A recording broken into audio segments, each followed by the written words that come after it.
All right, what's up? Welcome to the Dyer Show, jaysanalysis.com. Hope you guys enjoyed the festivities, the wildness, the intensity of that 4+ hour debate. It was a lot of fun. Today we are not going to do a debate review. That's going to be something I'll do in the next probably week or so, maybe 2 weeks, with some of our buddies, David Erhan and maybe Kai, maybe some other people. We'll see who joins us, maybe FDA. But I appreciate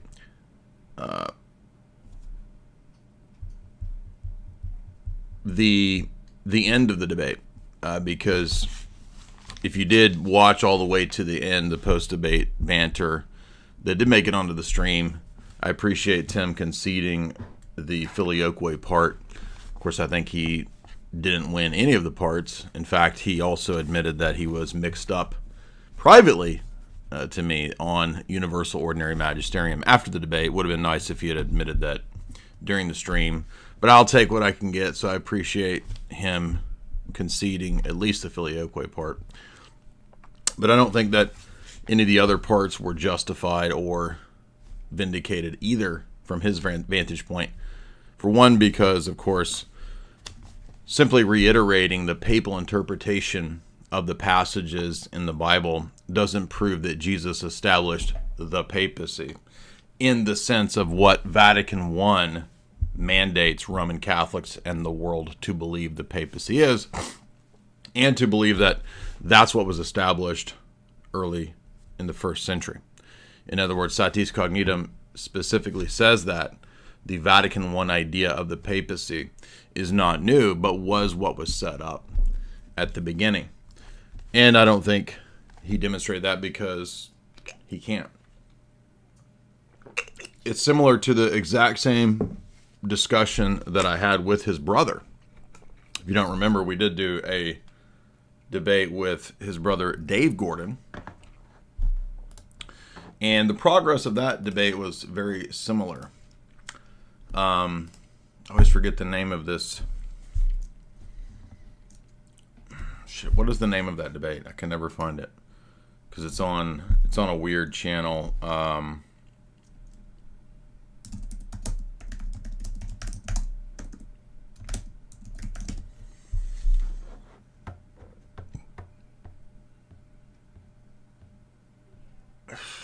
never find it. I know you guys have linked it many times. Because they titled it something weird, and it never comes up in the search. But anyway, you'll notice very similar parallels between the two debates. Yeah, I mean, I like Tim a lot. I haven't had any interaction with Dave Gordon since this time. And there was a Baptist pastor. It was a 3-way debate. I don't know. Can you guys remember what it's called? It's the one where Bryson shows up. Yeah. Bryson Gray pops up and he's like, what about the passage that talk about following the law? Y'all don't believe that? Anyway, it was the exact same debate, pretty much. I do think Tim is a better apologist. But as we saw, it was really just kind of a reliance on standard quote mines without context. So, I don't really see any. I think a lot of Roman Catholics were shook, and not just because of this, but it's been a bad couple months for the Roman Catholics because not only was this debate about 3 big issues pretty much a loss across the board, 75% I won, 25% Roman Catholics coping. But also, we had the whole fiasco of Muslims, Christians, and Jews worship the same God, and that one was a big L for the Roman Catholics. Yeah, somebody put the title of that. Let me see what it is.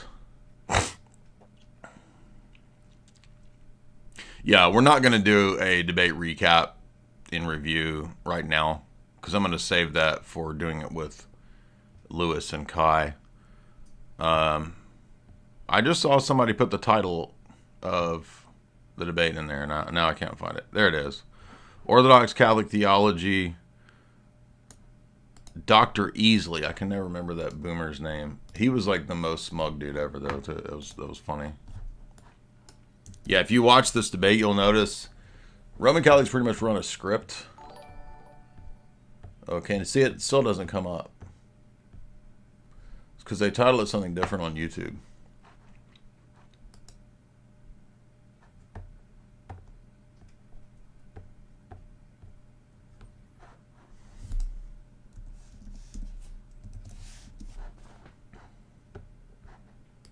Here we go. IDG Presents. That's why, because it's on Mike's channel, and he gave it some title that nobody can ever find. Probably on purpose, because the Catholics didn't do very well. So, if you go watch this debate with Tim's brother, Dave Gordon, it's kind of a repeat scenario. Anyway, it's not looking good for Roman Catholics. They're beat down. But, you know, they really have a lot of challenges. They have a lot of things they got to try to make sense of. So, really, the heavy lifting is on their side to make this stuff. Yeah, Marilyn made a good point. That debate ended up converting Gina to become Orthodox. Yeah. Mike is still sassy and fussy.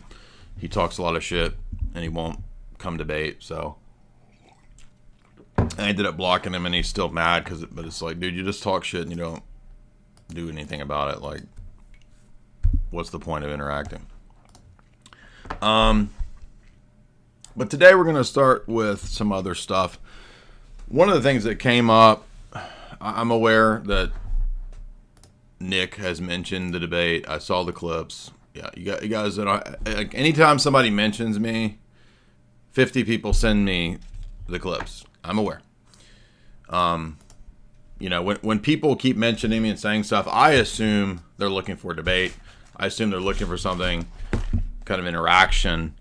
And then you talk about it. Oh, look at him ankle biting. Okay, yeah, whatever. You know, you can't win. So no matter how you go about it, is just, that's why I don't even associate with most of that sphere. And beyond this, really, I don't think there's any need for continued Roman Catholic debates. It's about it. Like, there's nothing else. I mean, Tim pretty much solidified all the major critiques that we've had. They don't know our position. They're ignorant of it. They're not going to understand it. They don't care to read it. They're going to do quote mines, and they're going to say crazy things like the Spirit spirates himself, God's glory is a creature. There is no evidence for a geopolitical power of the papacy in the first millennium. There we go. That's pretty much a concession to all the critiques that we make. And it's pretty much all the stuff that's, again, admitted in the Alexandria Chieti documents, that kind of stuff. So what's the point of continuing the same Roman Catholic debate? I thought Cleave to Antiquity had a really good comment. Again, we're not covering the debate today. We'll do that in the next few days with Erhan.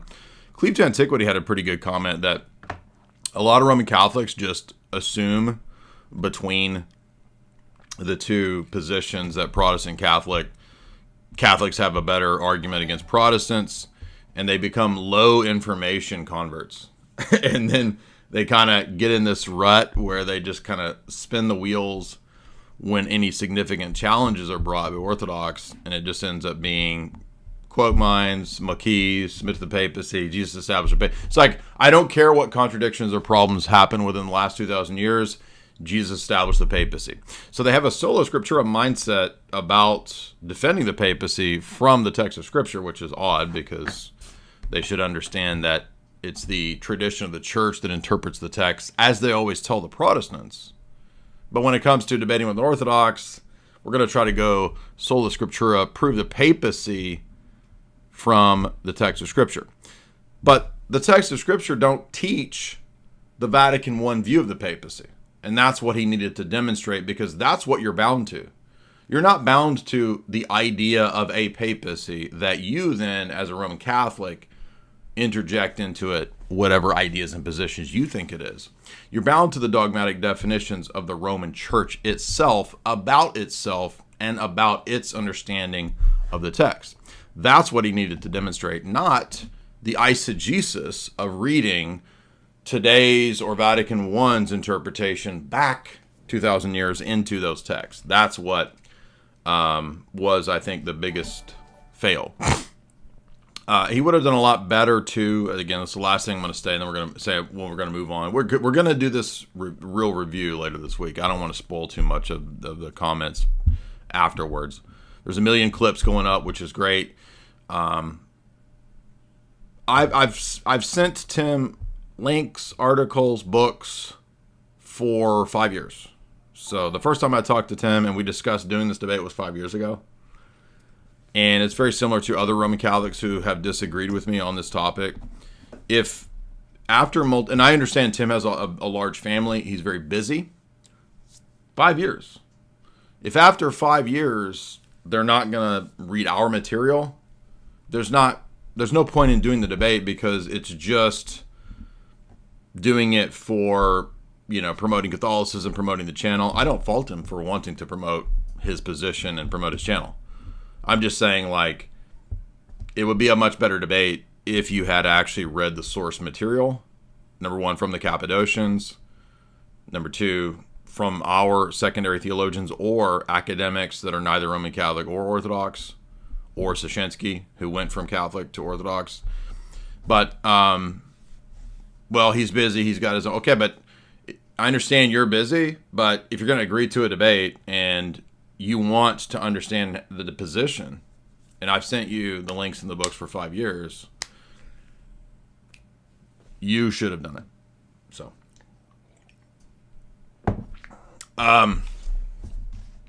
yeah. And I've read through hundreds of Roman Catholic comments since the debate. I've not seen one Roman Catholic actually address any single theological argument or point. All they've said is how much a piece of shit I am and how much they hate me. Which tells me that that's actually a sign that you guys are really weak in your position. So this, again, that's a good sign. It's a good sign because that's the natural phases of mourning and coping after a death. So after the death of the Roman Catholic position.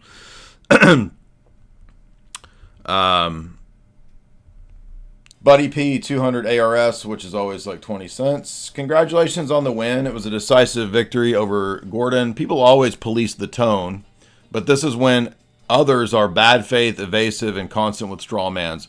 Well, have you noticed the parallels between Roman Catholicism and a cult?